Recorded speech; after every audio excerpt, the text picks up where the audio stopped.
All right, up next is Ashish Prashar from the No Tax for Genocide campaign. Ashish, thank you so much for joining us here. Thanks for having me. All right, so break down this campaign for us. What does No Tax for Genocide mean? I think it's important to set the stage a little bit on this and why this is actually legal for people in the UK. 34,000 civilians have been killed. 1.2 million people have been forcibly removed. Those numbers sound eerily familiar, but they're not actually Gaza. That's the Bosnian genocide.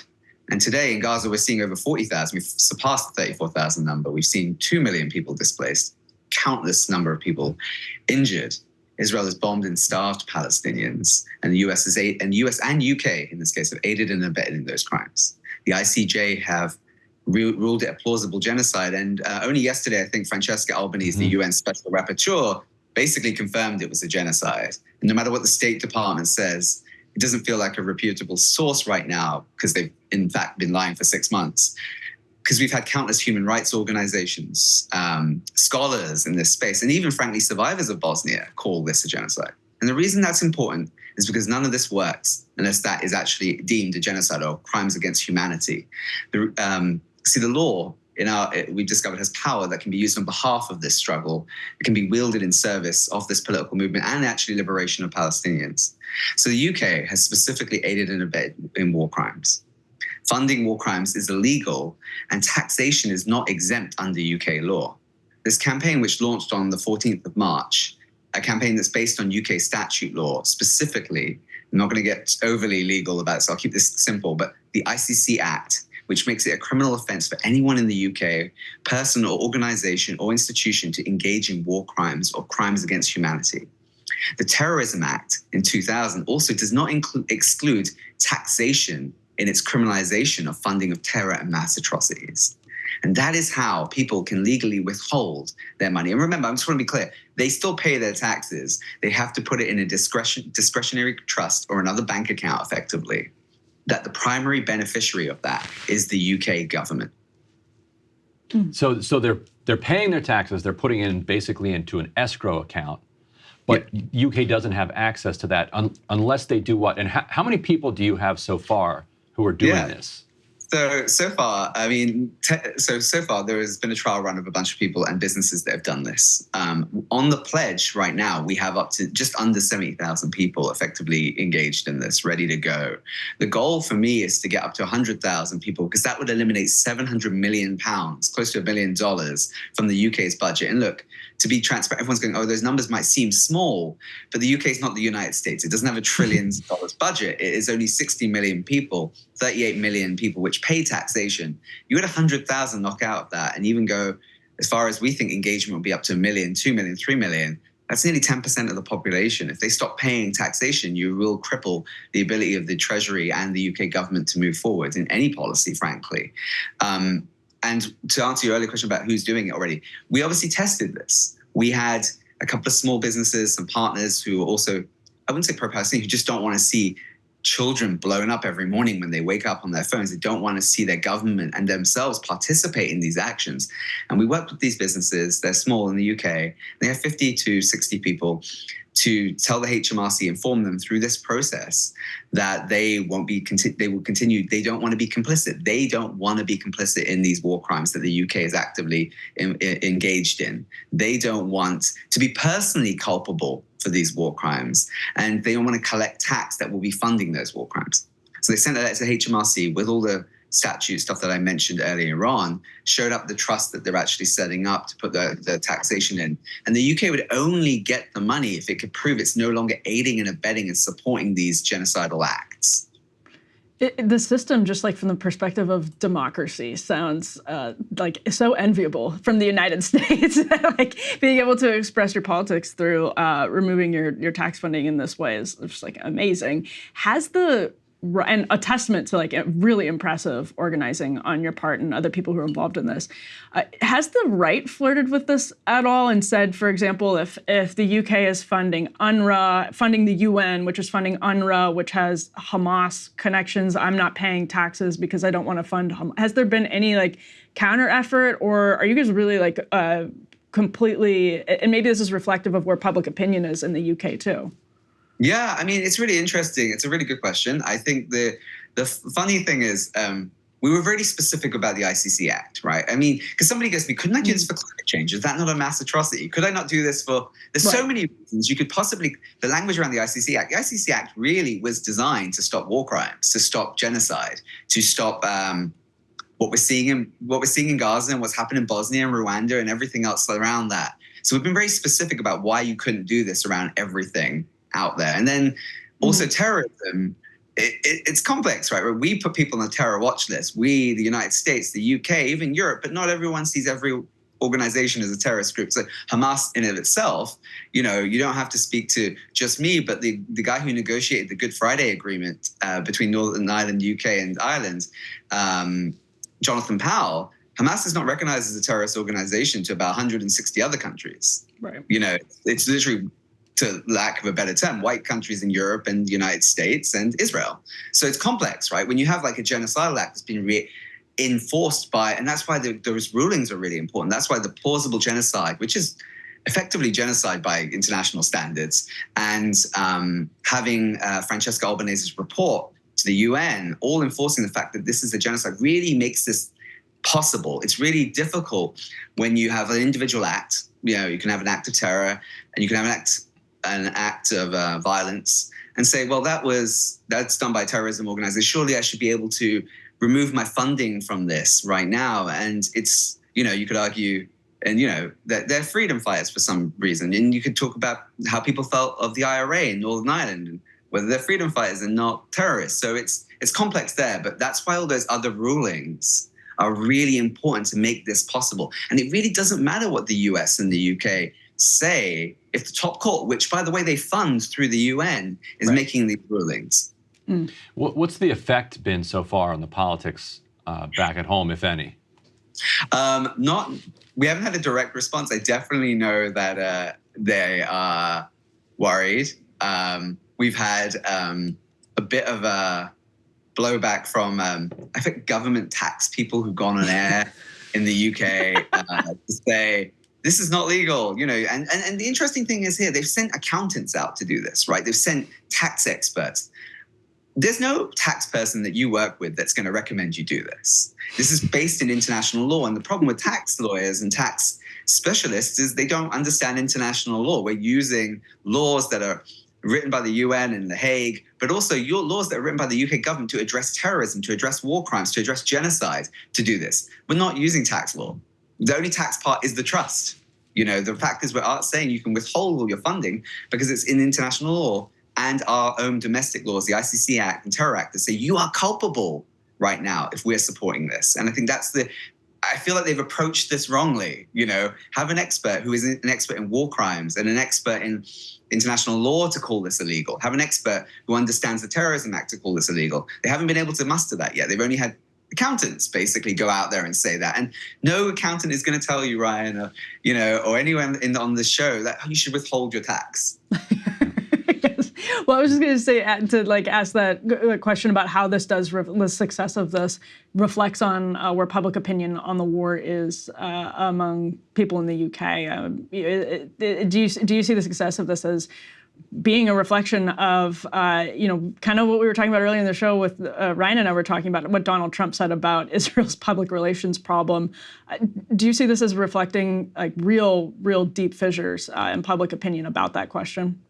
100%. I think you only have to look at the public opinion here where it's like over 70% want a ceasefire at this point. And the UK is, I don't know the numbers off the top of my head, but it's surpassed that. I mean, you asked the question for people on the right. I think people are generally sick of waking up to those images, generally can't understand how our governments are okay with this, generally why are we still sending weapons to help this? I think public opinion, across, somebody said to me, oh, it's just the global south or the Middle East that cares about this. You only have to look at your streets every weekend to realize how many people care about this. You only have to look at the reason they're trying to ban things like TikTok here and in the UK, because so much engagement around how atrocious all of this is, how we can't believe that we're okay with this, and we can't believe, that this is happening and we can watch it. I think people are over our institutions continuing these massacres. And millions of people across the UK, the West, the world, want killings of Palestinians by Israelis to just simply end at this point. And whether you are pro-Palestinian or you have a side or whatever. I think the majority of people want it to stop.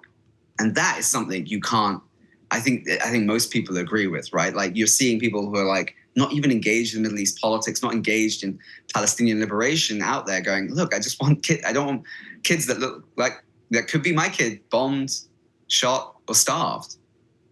And you may have seen this video recently, but if you didn't, there was this a French national who was kind of caught on video down in Gaza talking about and actually like engaging in basically torture of a Palestinian detainee, and then there was an effort online to identify like who this person was, which was successful. People who were friends with him said, "Wait a minute, I know who that is," and now there's kind of an effort underway to prosecute this guy when he comes back to France after this. What sense do you have among people who are trying to bring accountability to people who are engaged in this, either at the leadership level or on the ground? Are there any efforts that are proceeding in any ways that are kind of worth exploring at this point?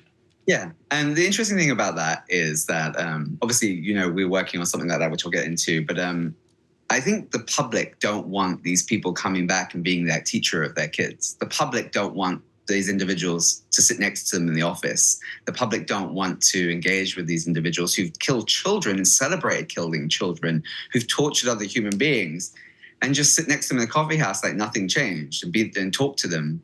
I think people are deeply uncomfortable with that and the fact that they will potentially slip back into society. So, the reason... The reason that, going back to the tax thing just 1 second, the reason people want to do this is because you've had protest after protest. Millions of people in the United Kingdom march, and everyone's always asking, what more can I do? This is a way for them to actively get involved. Now, to answer your actual question, because the public can't do this, there are lawyers across the United States, across Europe, who are trying to hold these individuals accountable. Right now, there are a set of cases being worked on to go after the Israeli administration, but also the American administration for their war crimes. There is a movement of lawyers also across the EU going after individuals, personally, IDF soldiers responsible for those war crimes too. They're arrogant enough to do it on video. It's not that difficult to bring charges against them. The French government even cleared the way. The Justice Department earlier this week cleared the way for prosecutions if anyone could identify people, right? There is always will the government actually get in the way? Will the government actually stop us prosecuting these individuals? Well, that's all been clear. The Justice Department made an announcement going, if you have that and you have the evidence, those charges can be brought to court. But yes, to answer your other point about what's happening, so I am working with a coalition of lawyers with other partners like Norda Erkat, who's a famous human rights lawyer here in the United States, who's Palestinian, bringing cases against both Israel, but the United States. And the focus on the lawyers that I'm working on is the United States, because this wouldn't be possible without them. We have funded it.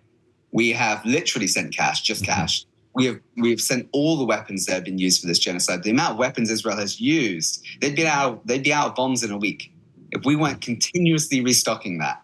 The amount of bombs they've dropped is shocking, and they wouldn't be able to do that without the United States. So we are complicit, and we've aided and abetted in that. But also the political cover we've provided. The amount of vetoes, when we've already known since the middle of October it's an ethnic cleansing, it's a genocide. We've provided all of that. So we have a coalition of lawyers, specifically the countries where these cases are more towards the end of actually being submitted are in Ireland and Spain. They will happen this spring, where there'll be cases brought against not just Biden, not just Blinken, not just Austin. Our targets are the entire administration. And that includes those press secretaries from Matt Miller to Karine KJP and John Kirby, who've outwardly promoted genocide, who outwardly said this is okay, who outwardly also butcher international law when saying things like Israel has a right to defend itself. Yes, every state has a right to defend itself, but from another state, not from people they occupy. In fact, resistance is the actual thing that is legal from occupation in international law. So they've gaslit and lied to the public blatantly about all this stuff already. So they are culpable. Every press secretary, every member of the war cabinet, every staff member from Jeff Zients, they are culpable in these cases, and they are all being named in these cases because it's important that they don't know anymore. They don't know any peace going forward. We accept that the president, through maybe international, because of diplomatic immunity, might not be able to be charged immediately. But hey, he might not be in office in November and might lose the election. So there might be a potential for him to be justice to be sought against him. But none of those staff members have immunity from prosecution anywhere else in the world if they go abroad. And these cases abroad, they will be named and there will be warrants for them to appear at court.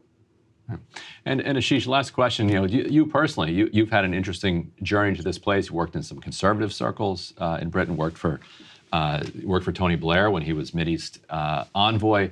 Can you describe a little bit your journey, how you got to the place where you said, you know what, I can't allow these folks a moment of sleep, and I'm going to do everything I can to bring an end to the UK involvement in this as quickly as possible?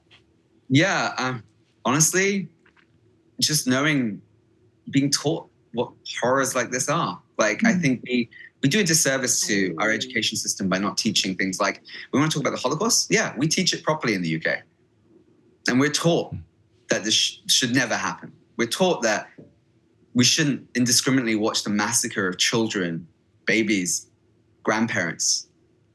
And, I am also the descendant of someone who had to go through that in Kenya with the British and having my own family talk about that stuff. Having seen apartheid firsthand when you work in the Mideast Envoy's office is really hard to see. And, and the reason I left that job was seeing apartheid firsthand. I think people have said much better things than I'm ever going to say about what they've seen when they went there. But it's unseeable after that. And then watching this indiscriminate killing and watching that this could be our future also. I think this is the part that I think people who are not engaged need to understand. If we tolerate this, our children are next. The way they are policing and brutalizing Palestinians, the way they are massacring Palestinians. I've only learned from Iraq, myself and everybody else, that everything we've done abroad comes back home. There were a time when no one believed drones would be over the skies of NYC monitoring us and then SWAT teams would raid your home. Well, we did that in 2003, 4, 5. Now we do it in Brooklyn. There are things that we're doing in Israel that if we tolerate, they will happen to our own people, and we must. And the only thing standing between us and that is Palestinians right now. And we must do everything we can to stop these mass atrocities. This isn't just about me coming to this. There are millions of people across the world who've come to this and seen something that they don't want to live with. It's something that they understand could happen to them. Well, Ashish, well said, and thank you so much for joining us. Really appreciate it. Thank you. Hey, if you liked that video, don't forget to hit the like button and subscribe to Breaking Points. If you want to see the rest of Counterpoints, go to breakingpoints.com to become a premium member and get the full uncut show every morning in your inbox and on Spotify. Help us build independent news and get the full show every morning at breakingpoints.com.